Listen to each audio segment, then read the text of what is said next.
Hi, children. It's Grandma Carla, and I am in Daytona Beach at an educational conference, and I was able to slip away for a few minutes because Thanksgiving is this weekend. I have not yet finished our stories, so today we're going to read about Plymouth Bay. A storm of wind and snow came up as the Pilgrims sailed along near the shore. The sea was very rough, and the boat seemed in danger of being upset by the waves, which tossed it from side to side. The rudder was broken, and the mast was split in 3 pieces by a heavy wind. There was an island near the mouth of the bay where they hoped to land, but when they came near to it, the night was so dark that they could not see to steer between the giant rocks along the shore. As the storm grew worse, the waves rose higher and higher. Through the darkness, the men could sometimes see a flash of white foam, which showed where the waves were breaking over the rocks. The wind and the water swept them on, and now the giant stones rose close on every side. Again, a great wave lifted the little vessel high upon its crest. Every moment, the men expected to be dashed against the cruel rocks. They grasped the sides of the boat and waited for the crash, which would probably end life for them all. Yet the boat was not dashed to pieces. When the wave rolled back into the sea, it left the vessel upon a bit of sandy beach between the rocks.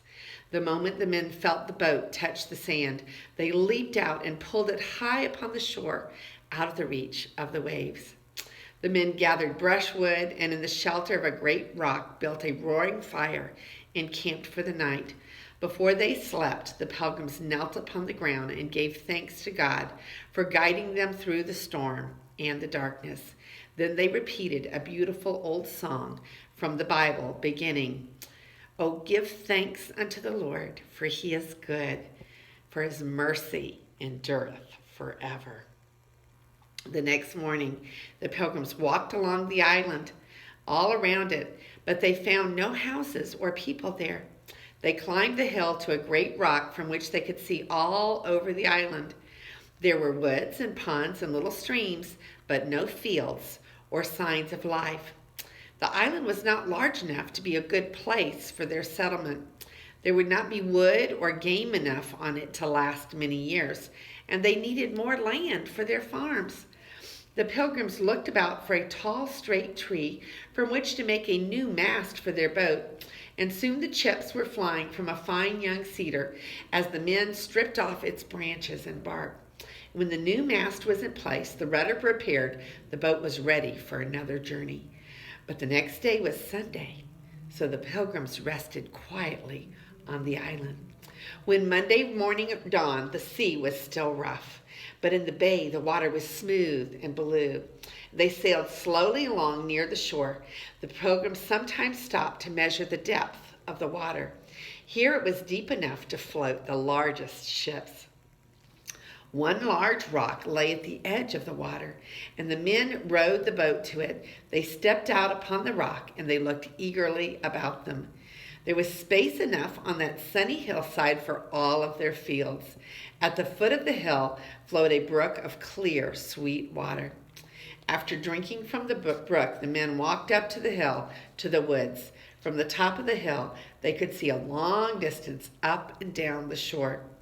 "If we build our village here, this high hill will be just the place for our fort," said Miles Standish.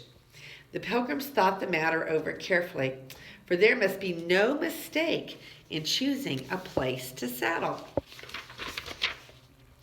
There was a deep, safe harbor and plenty of running water. The earth seemed to be rich and free from stones and stumps. It looked as though the Indians had once raised corn here. Perhaps they had cleared the land. Since the forest was at the top of the hill, it would not be hard to get logs for their houses. What better place could they find? So the men sailed back to the Mayflower to tell the other Pilgrims the good news. How glad they were to know that a good place had been found for their homes. "If I am not mistaken," said Governor Carver, "the little bay where we landed has been called Plymouth Bay." and the Pilgrims decided they would keep the name.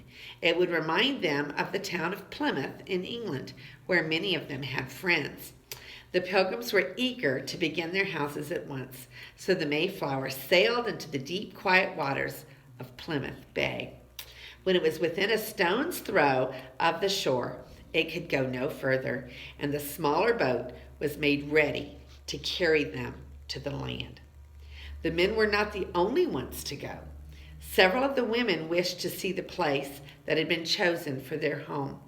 So the boat carried Mistress Brewster, Mary Chilton, Mistress Carver, and a number of others besides the men. They rowed up to the large rock by the shore. It was the only dry landing place on the beach, for the water was very shallow there.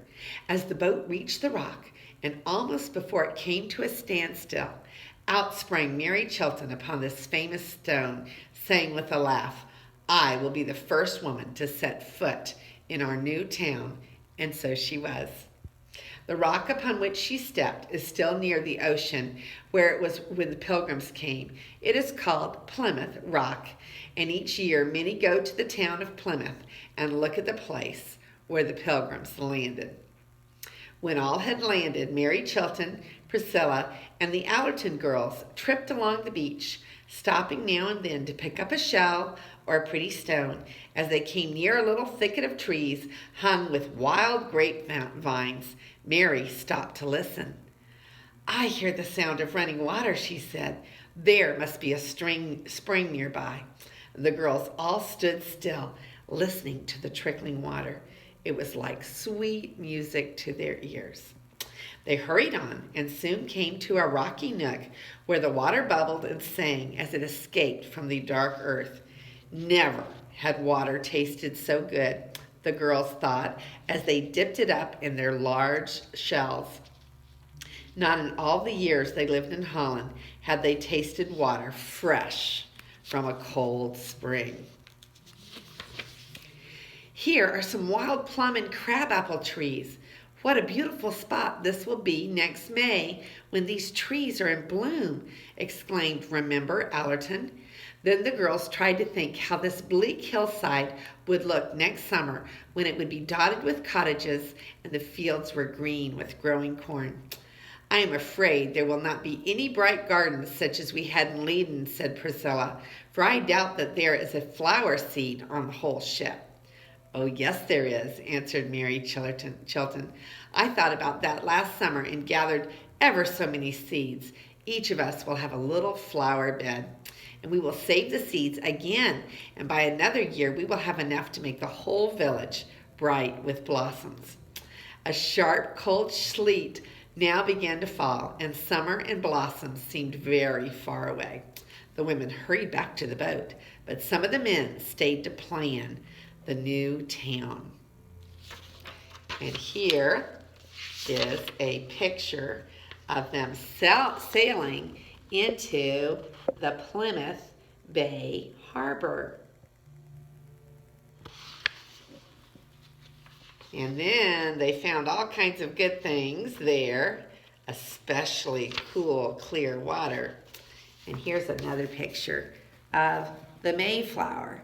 And pretty soon they'll be off the Mayflower and able to stay on the land. And next time we will read about the first winter in Plymouth. This is Grandma Carla, and I love you.